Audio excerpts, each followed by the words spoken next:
Discuss communication and organizational brand management. This conversation will help us look at how organizations process information and engage in brand management to do three things. One, to reduce uncertainty, which occurs when there is an absence of communication. Two, to manage equivocality, which occurs when there is either conflicting or ambiguous communication. And finally, to improve organizational health. And this is especially important right now because it helps us look at how communications don't just survive, but thrive even in difficult circumstances. Now, not all messages are quality communication.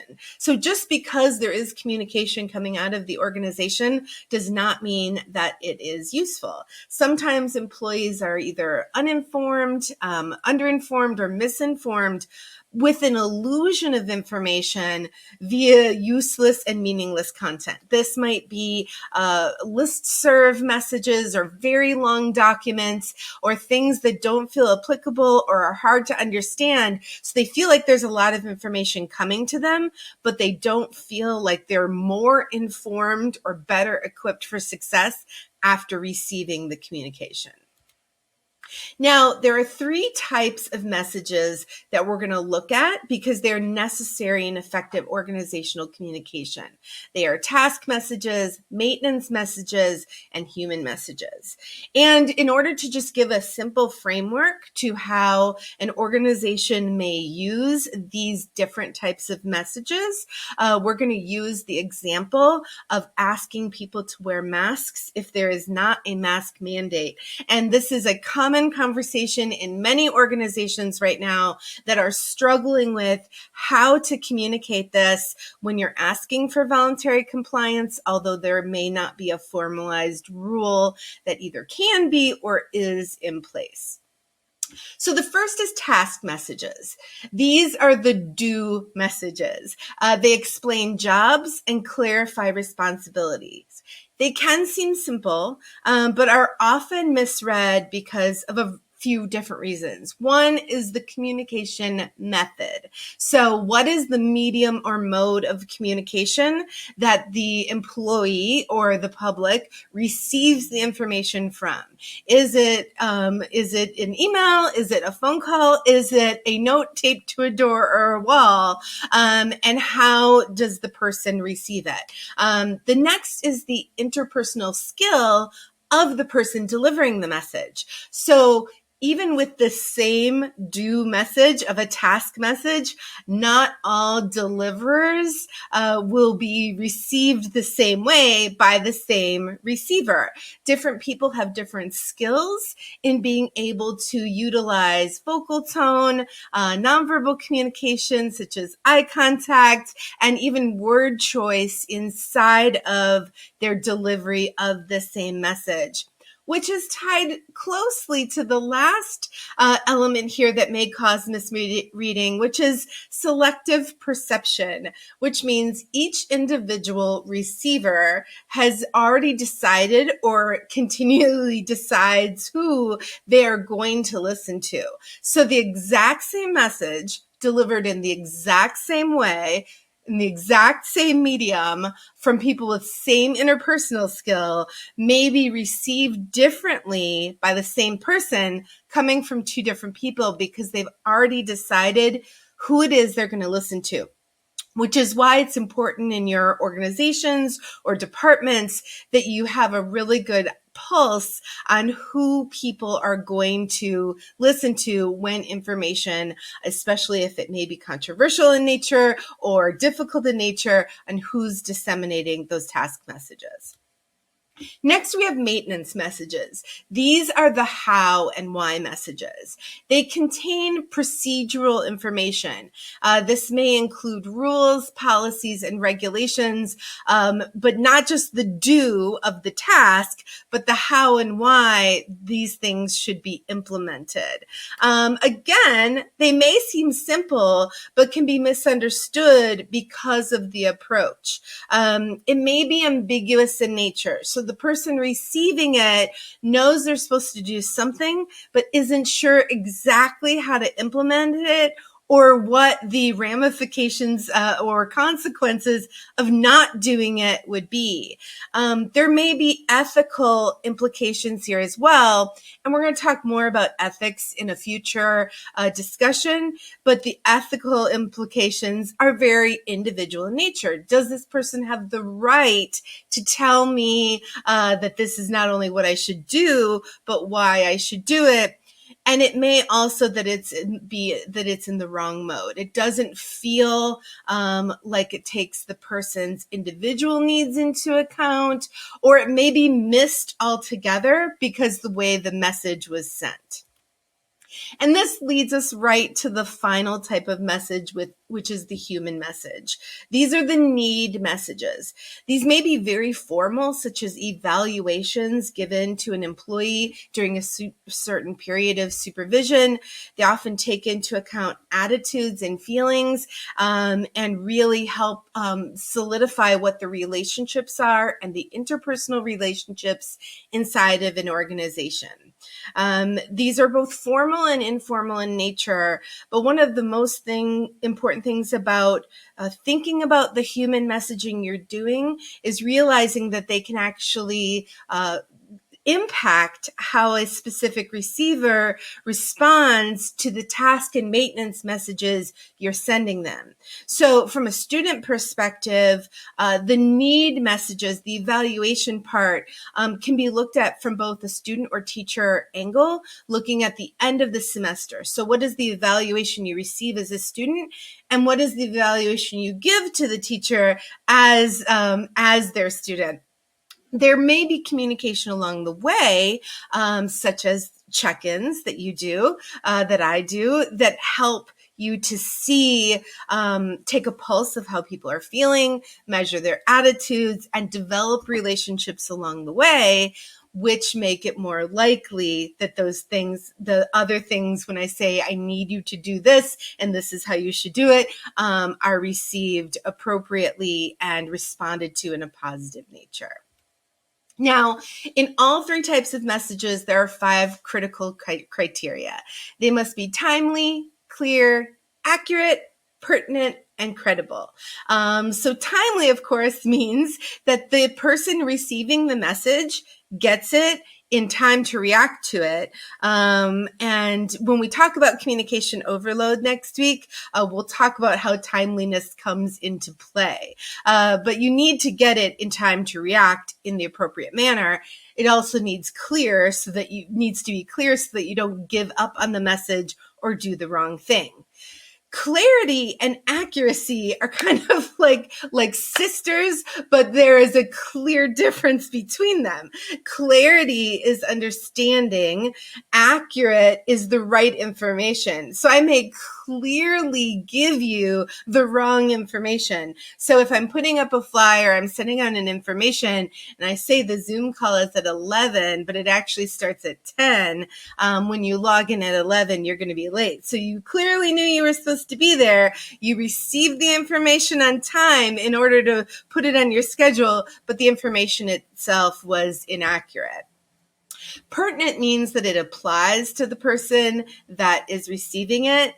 And it's important that you recognize that individual humans will decide what is pertinent to them based on the message as it is constructed. So someone may start to receive a message, be like, this isn't for me, I'm going to dismiss it, when there actually was information in it that they needed. You can help this by clearly labeling the message if it's in writing, and giving feed forward to the message, so that you say in advance who the message is for and why they're receiving it. And finally, credibility again ties back to the ethical issue. If you make a mistake, which we all do, we all make mistakes, your history over time of credibility as an organizational leader is going to be the measure that's taken into account. And so you want to make sure that you develop that, and that you work to develop being a credible messenger in all of the messaging that you're doing, be it task or human in nature. Now we want to discuss something called media richness. So this looks specifically at the medium that is being used to impart the communication, regardless of the type of message that it is. And the medium's capacity to change understanding is impacted by its media richness. This is often facilitated by the ability to give feedback. Can feedback be given to the message easily? Can you respond? I think we've all had those opportunities, those moments where we've gotten an email and it says, like, do not respond to this email. This is an unmonitored email account. And there can be a feeling of not feeling good about this because, well, who do I contact if I can't contact the invisible entity that's sending this information to me? Can I respond to it? And if so, can it be in real time? What will the response to my response be? This may impact how rich you feel the media is. Also, having the ability to use multiple communication cues. So can you hear it? Can you see it? Can you smell it? Can you taste it? Can you watch it? Is there hand movement and gesture? Is there body movement? What is the facial expression like? So the more communication cues you have, the richer the media will feel. This is why listening to the news versus reading the news versus watching the news has a different feeling about it, because we get different richness in those individual mediums of the media. The last part here is the ability to tailor to individual need, which is where we will keep coming back to the role of interpersonal relationships inside of larger organizations. If you are sending out a mass communication via a listserv, is going to be hard to tailor that to the individual person. When I am doing the scheduling for the department, I don't send out an email to the entire department unit. I send out an email to each individual person and will comment on things that I know are happening and what I know they're doing and what I know their strengths are. It is very time consuming, but I can also use a faster medium via email and make it feel richer by tailoring the experience than if I were to say, go door to door and try to connect with each person in a face-to-face environment.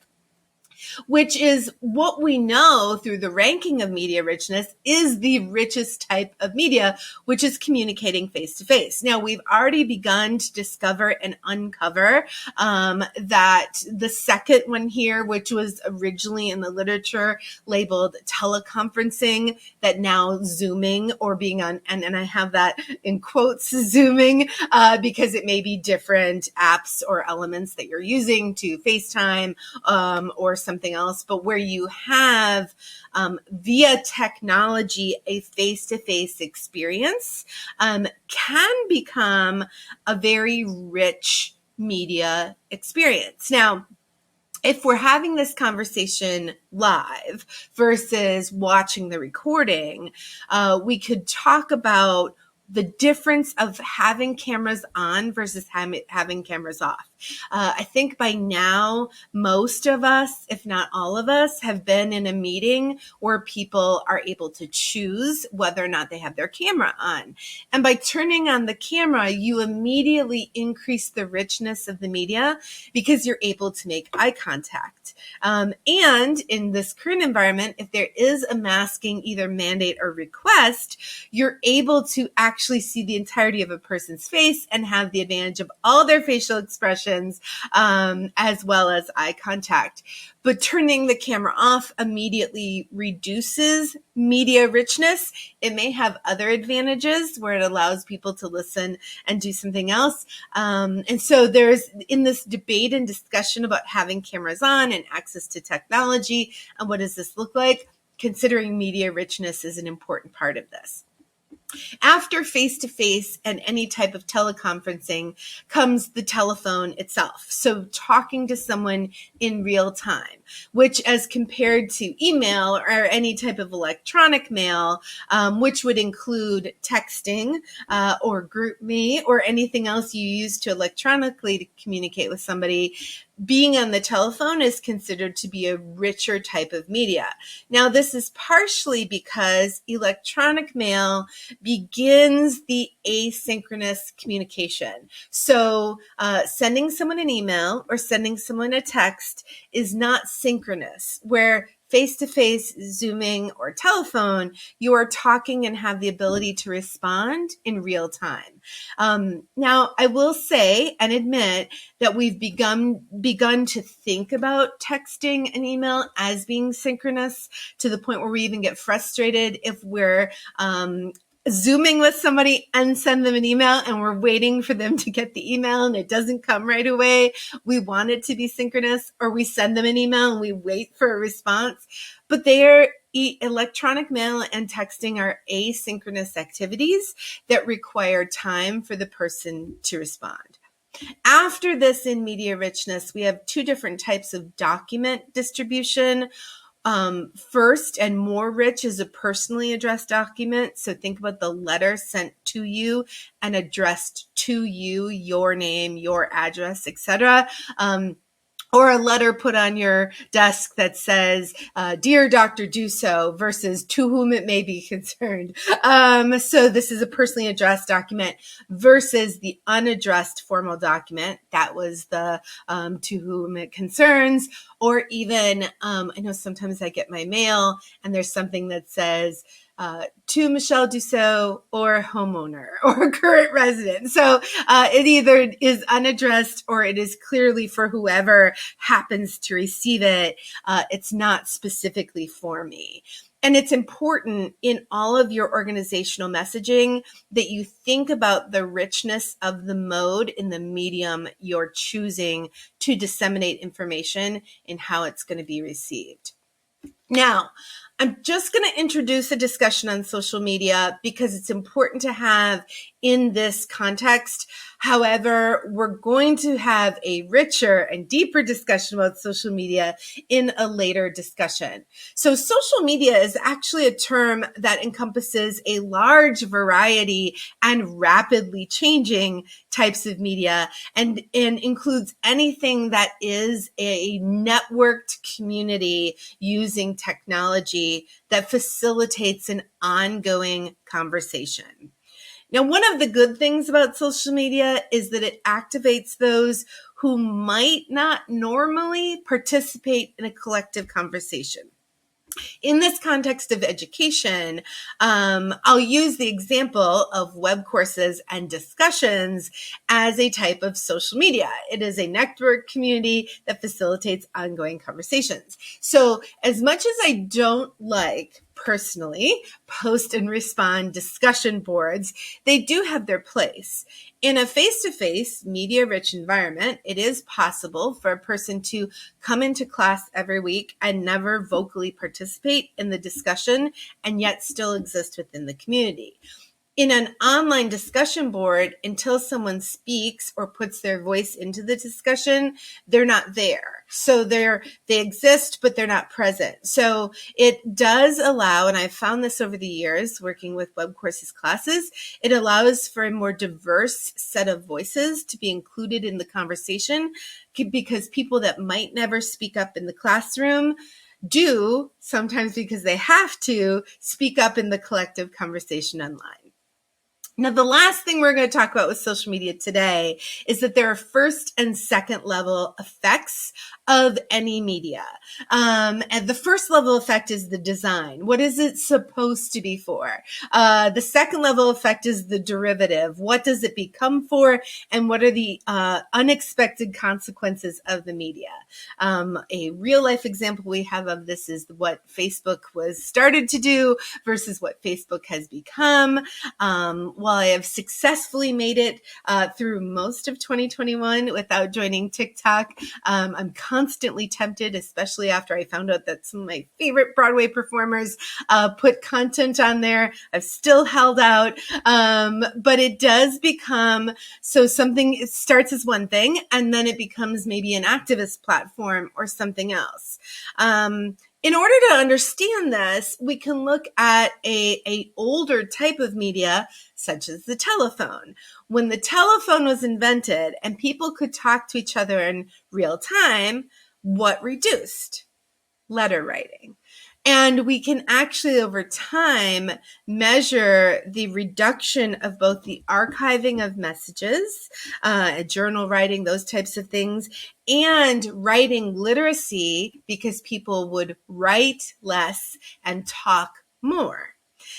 This is interesting when we think about it in the context of social media and texting or putting messages on boards of who is the person in your life that writes in complete sentences with proper punctuation, doesn't use any shortcuts to the communication method, and who uses the letter U to say you, because typing one letter versus 3 letters is so much more time efficient. So it is really interesting in beginning the discussion of design versus derivatives.